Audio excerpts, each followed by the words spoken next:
Over the past decade, YouTube has transformed from a playground for creators into a battlefield for corporations.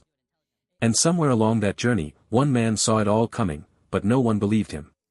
The same person who once helped MrBeast rise to the top is now the one whose warning seems to be coming true. Because years ago, PewDiePie predicted exactly what YouTube would become, and it looks like his prophecy just played out in real time. Today, we're diving deep into the irony, the downfall, and the reality behind the rise of MrBeast, and why PewDiePie might have been right all along. Let's rewind to 2019. It was one of YouTube's greatest storylines ever, PewDiePie vs T-Series. It wasn't just a subscriber race, it was creator versus corporation, authenticity versus algorithms, soul versus system. And right beside PewDiePie stood a young, ambitious creator named Jimmy Donaldson, better known as MrBeast. He was the ultimate fanboy, holding up billboards, buying ads, and spending thousands to rally fans under one message: keep YouTube in the hands of real creators.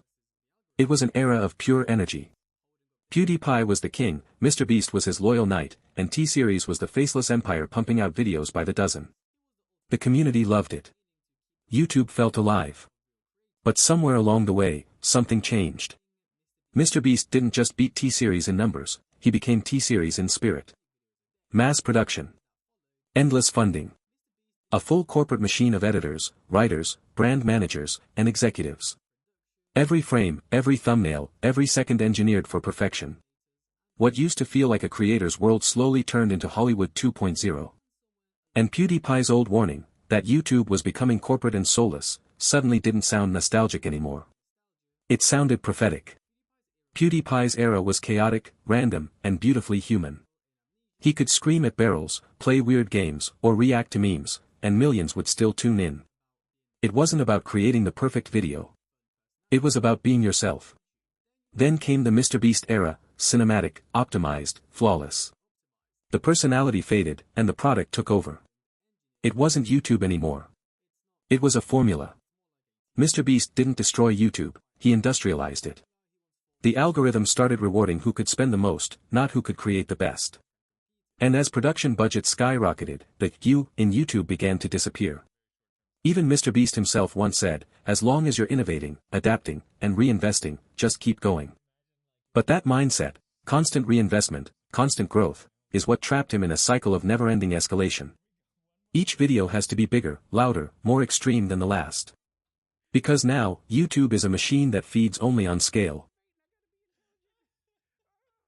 Then came the breaking point, the Lunchly controversy. Late in 2023, MrBeast teamed up with KSI and Logan Paul to launch Lunchly, a supposed, healthy alternative to Lunchables. A fun, nutritious snack box for kids, complete with prime hydration and Feastables chocolate. But when people opened the boxes, the reality was disgusting. Moldy cheese, slimy meats, and green fuzz in unopened packs. Social media exploded with outrage. And yes, PewDiePie called it out immediately. You can tell none of them are parents, he said. You should not feed your kids that garbage. He even pointed out that the portions were so tiny, they wouldn't feed his 1-year-old son. And ironically, while PewDiePie protected his child's privacy, Logan Paul used his newborn baby to promote the brand. He literally said on camera, "Here's our baby, brand new to the world. Lunchly is now in stores."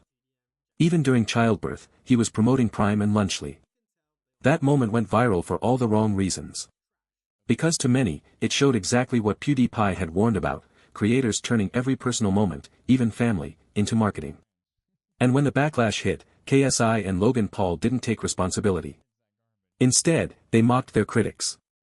"People just hate us for no reason," KSI said. "They're just jealous." But fans weren't jealous, they were disappointed.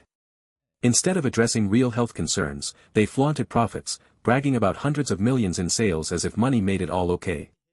Compare that to PewDiePie, who, during controversies, always responded with calm honesty. He never played the victim, never hid behind wealth. He took accountability, learned, and moved on. That's the difference between old YouTube and new YouTube. One made mistakes and learned. The other makes excuses, and markets them. Between 2018 and 2022, PewDiePie warned that YouTubers were becoming brands, not people. That creators were selling useless merch, fake causes, and charity content that was more performance than compassion. When everything becomes content, he said, nothing's real anymore. And that's what we're seeing today. MrBeast turned generosity into a genre, where every act of kindness has a thumbnail, a sponsor, and a retention graph behind it. It's not that he's a bad person, far from it. It's that he scaled sincerity until it became strategy. MrBeast today isn't just a YouTuber. He's a corporation. A brand. A billion-dollar empire. Feastables, Beast Burger, View Stats, Beast Games, all powered by teams, warehouses, legal departments, and investors. He's built something that looks more like Netflix than YouTube. And with that growth came all the typical problems, labor issues, product recalls, misleading ads. It's not evil, it's industrial. He scaled YouTube so high, he broke the very soul that made it special. Even creators like Jacksepticeye have openly said it, YouTube became more about views, money, and popularity than fun. When asked in a lie detector test if he liked MrBeast, he said no. Not because he hates him, but because he misses when YouTube was spontaneous and real. That's the sentiment echoing across the creator world in 2025, people miss the chaos, the personality, the imperfection that made YouTube YouTube.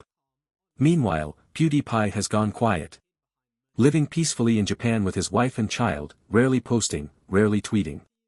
But that silence, that peace, might be the loudest statement of all. He walked away before the machine consumed him. He doesn't need flashy thumbnails, billion-dollar deals, or corporate backing to prove he's a legend. He just needed a camera and a laugh. And that was enough. MrBeast, on the other hand, is trapped in a cycle of constant escalation. Every upload has to break a record, every project has to outdo the last. Because the algorithm he mastered is now his master. So yes, PewDiePie was right all along. He saw what YouTube was becoming before anyone else did.